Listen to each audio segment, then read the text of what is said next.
Hello बच्चा party, once again welcome to our YouTube channel study G classes. आप सभी लोगों का आपके अपने YouTube channel study G classes में एक बार फिर से स्वागत है।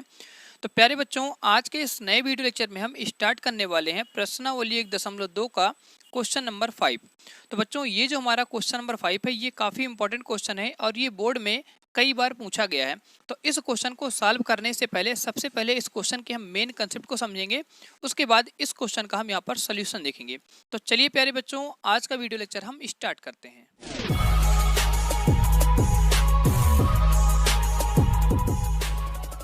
तो चलिए बच्चों, अब हम यहाँ से स्टार्ट करते हैं प्रश्नावली 1.2 का क्वेश्चन नंबर 5। यहाँ से हमारा क्वेश्चन नंबर 5 लिखा गया है, जांच कीजिए कि क्या किसी प्राकृतिक संख्या n के लिए संख्या 6 की घात n अंक शून्य पर समाप्त हो सकती है। तो प्यारे बच्चों, इस क्वेश्चन में आपको बताया जा रहा है कि जो हमारी संख्या n है, ये हमारी एक प्राकृतिक संख्या है और यहाँ पर जो हमें संख्या दी गई है 6 की घात n, ये जो हमारी संख्या होती है ये शून्य अंक पर समाप्त हो सकती है। तो बच्चों, इस क्वेश्चन का आंसर हमें जांच करके बताना है। तो सबसे पहले हम इस क्वेश्चन का मेन कंसेप्ट समझेंगे, उसके बाद हम क्वेश्चन नंबर 5 का सोल्यूशन देखेंगे। तो चलते हैं अपने नोटबुक की तरफ और देखते हैं क्वेश्चन नंबर 5 का सोल्यूशन। तो बच्चों, अगर अभी तक आप सभी लोगों ने स्टडी जी क्लासेस को सब्सक्राइब नहीं किया है तो सबसे पहले जाकर के इस चैनल को सब्सक्राइब कर लीजिए। अब बच्चों, यहाँ से हम समझते हैं आंसर नंबर 5 का मेन कंसेप्ट। तो यहाँ पर हमने वो संख्या ली है जो हमारी शून्य पर समाप्त होती है। तो संख्या यहाँ से हमारी सबसे पहले और स्टार्टिंग की जो हमारी संख्या आती है शून्य अंक पर समाप्त होने वाली, वो संख्या होती है 10। इसके बाद यहाँ पर संख्या आती है 20, इसके बाद यहाँ पर संख्या आती है 30। इसी प्रकार से बच्चों यहाँ पर हमारी संख्याएं चलती रहती हैं। अब बच्चों, यहाँ पर जो हमारी सबसे पहली और स्टार्टिंग की संख्या आती है शून्य अंक पर समाप्त होने वाली, वो संख्या हमारी 10 होती है। उसी प्रकार से यहाँ पे संख्या 20 आता है, उसी प्रकार से यहाँ पे संख्या 30 आता है। अब बच्चों, शून्य पर समाप्त का मतलब ये हो गया कि संख्या का आपका अंतिम अंक देखना है। जैसे यहाँ पर हमारी संख्या लिखी गई है 10, तो इसका जो अंतिम अंक हमें यहाँ से प्राप्त हो रहा है वो शून्य मिल रहा है। उसी प्रकार से यहाँ पर आप 20 का देख सकते हैं, इस संख्या का जो हमें अंतिम अंक प्राप्त हो रहा है वो हमें शून्य मिल रहा है। उसी प्रकार से यहाँ पे संख्या 30 है। अब बच्चों, इन सभी संख्याओं का मेन कंसेप्ट समझने के लिए कि ये संख्याएं शून्य पर कैसे समाप्त हो रही हैं, तो इसके लिए यहाँ पर हम सबसे पहले इन सभी संख्याओं का अभाज्य गुणनखंड करेंगे। तो यहाँ पर हम सबसे पहले 10 का अभाज्य गुणनखंड करते हैं, उसके बाद 20 का, उसके बाद 30 का। तो जब बच्चों हम यहाँ पर 10 का अभाज्य गुणनखंड करते हैं तो इस संख्या का अंतिम अंक यहाँ पर शून्य दिया गया है। तो शून्य जो हमारी संख्या होती है ये एक सम संख्या होती है। तो ये संख्या अभाज्य संख्या में से 2 से विभाजित हो जाती है, क्योंकि 2 जो हमारी संख्या होती है ये एक सम अभाज्य संख्या होती है। तो 2 से जब हम 10 को विभाजित करेंगे तो यहाँ पे हमें संख्या मिल जाएगी 5। और बच्चों, 5 हमारी एक अभाज्य संख्या है, तो ये संख्या 5 से विभाजित हो जाएगी, यहाँ पे संख्या मिल जाएगी 1। इसी प्रकार से बच्चों, हम यहाँ पर 20 का अभाज्य गुणनखंड ज्ञात करेंगे। तो इस संख्या के अंतिम में आपका शून्य है, तो ये संख्या 2 से विभाजित हो जाएगी, यहाँ पर संख्या मिलेगी 10। 10 अगेन हमारी 2 से विभाजित हो जाएगी, तो यहाँ पे संख्या मिल जाएगी 5। 5 हमारी एक अभाज्य संख्या है, तो ये संख्या 5 से कट जाएगी, यहाँ पे संख्या मिल जाएगी 1। अब बच्चों, इसी प्रकार से यहाँ पर हम संख्या 30 का अभाज्य गुणनखंड ज्ञात करेंगे।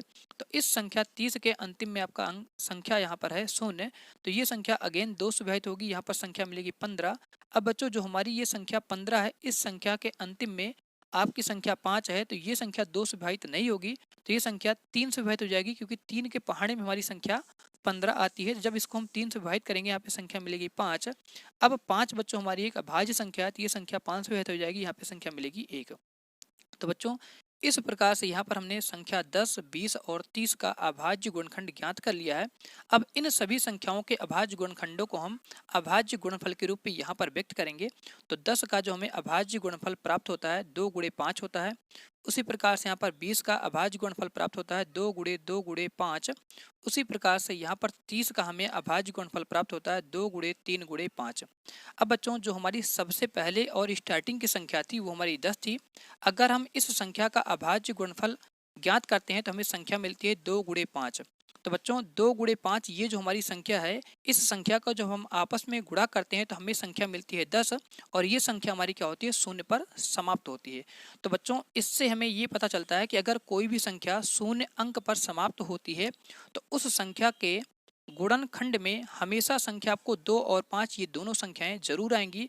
अगर इन दोनों में से कोई एक संख्या नहीं आती है तो हमारी संख्या शून्य अंक पर समाप्त नहीं होगी। तो यहाँ से हम इस गुणनफल से यहाँ पर ये समझ जाते हैं कि अगर कोई भी संख्या शून्य पर समाप्त होगी तो उस संख्या के गुणनखंड में संख्या 2 और 5 जरूर आएगी। इसी प्रकार से आप यहाँ पर देख सकते हैं 20 का जब हमने गुणनखंड किया तो यहाँ पर हमें संख्या मिलती है 2 गुणे 2 गुणे 5। अब बच्चों यहाँ पर 2 और 5 संख्या है, लेकिन यहाँ पर 2 हमारी अगेन एक बार रिपीट हो गई है। तो बच्चों अगर कोई भी संख्या शून्य अंक पर समाप्त हो रही है तो आपके गुणनखंड में जो संख्या प्राप्त होगी वो 2 और 5 रहेगी। यहाँ पर 2 आपका 1 से अधिक बार आ सकता है और जो यहाँ पर संख्या 5 है ये भी आपकी 1 से अधिक बार आ सकती है। लेकिन जब भी कोई संख्या शून्य पर समाप्त होगी तो उस संख्या के गुणनखंड में संख्या 2 और 5 जरूर आएगी। इसी प्रकार से यहाँ पर अगर हम 30 का गुणनखंड करते हैं तो गुणनखंड में हमें संख्या 2 गुणे 3 गुणे 5 संख्या 2 और 5 जरूर मिल रही है। इसके अलावा यहाँ पर कोई भी संख्या आ सकती है।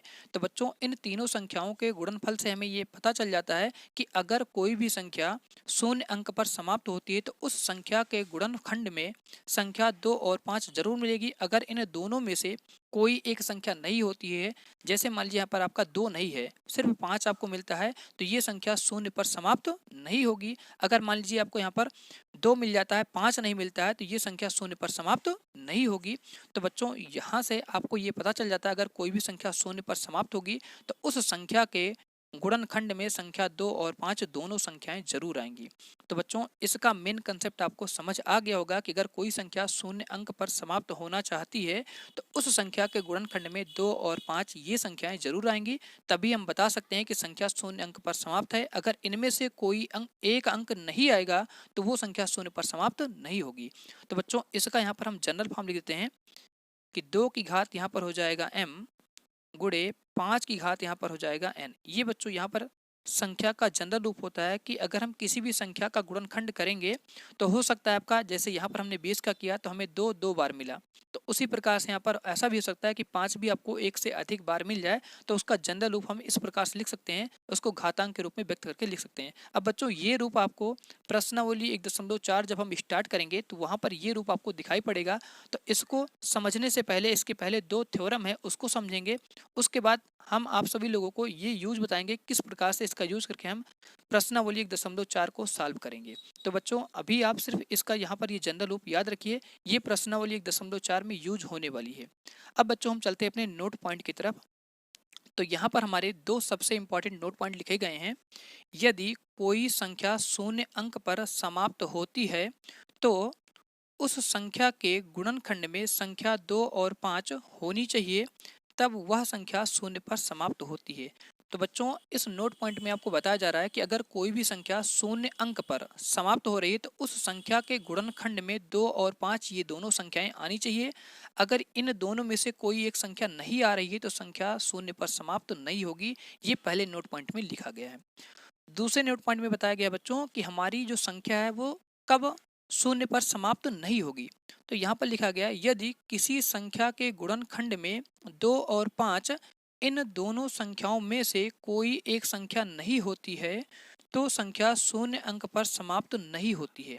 तो बच्चों ये सेकंड नोट पॉइंट में लिखा गया है कि अगर इन दोनों संख्या 2 और 5 में से कोई एक संख्या है और एक संख्या नहीं है तो संख्या शून्य पर समाप्त नहीं होगी।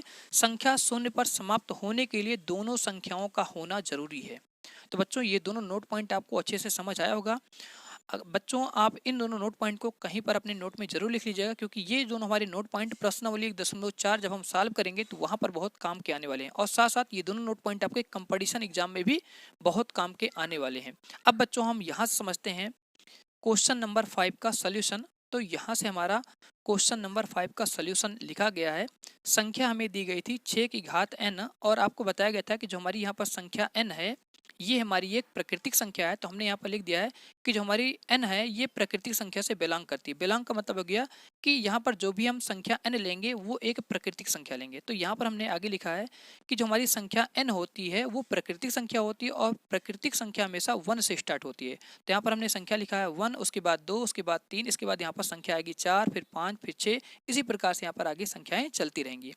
अब बच्चों यहाँ पर हमने इस संख्या 6 की घात n को इसको हमने ब्रैकेट में लगा करके पूरे की घात n लिख दिया। अब हम क्या करते हैं, सबसे पहले संख्या 6 का यहाँ पर अभाज्य गुणनखंड ज्ञात करते हैं। तो 6 का जब हम यहाँ से अभाज्य गुणनखंड ज्ञात करेंगे तो ये संख्या हमारी 6 2 के पहाड़े में आती है, 2 से कट जाएगी, यहाँ पे संख्या मिल जाएगी 3। और 3 बच्चों ये जो हमारी संख्या है 3 से विभाजित हो जाएगी, क्योंकि 3 जो हमारी संख्या होती है अभाज्य संख्या है, तो अभाज्य संख्या से कटेगी, यहाँ पे संख्या मिल जाएगी 1। अब बच्चों इस संख्या 6 के अभाज्य गुणनखंड को हम गुणनफल के रूप में व्यक्त करेंगे। तो यहाँ पर हम लिखा है 6 और 6 की घात यहाँ पे लिखा है n। अब यहाँ पर बच्चों हमने क्या कर दिया है, इस संख्या को अभाज्य गुणनफल के रूप में व्यक्त कर दिया है। तो हमने यहाँ से लिखा है 2 गुणे 3 और पूरी की घात यहाँ पर n लिख दिया है। उसके बाद बच्चों हमने यहाँ से क्या किया है, 6 की घात n जो हमारी संख्या इधर चल रही थी इसको एज इट इज यहाँ पर लिखा और इसके घातांक को हमने बच्चों यहाँ पर अलग अलग करके इन दोनों संख्याओं को दे दिया।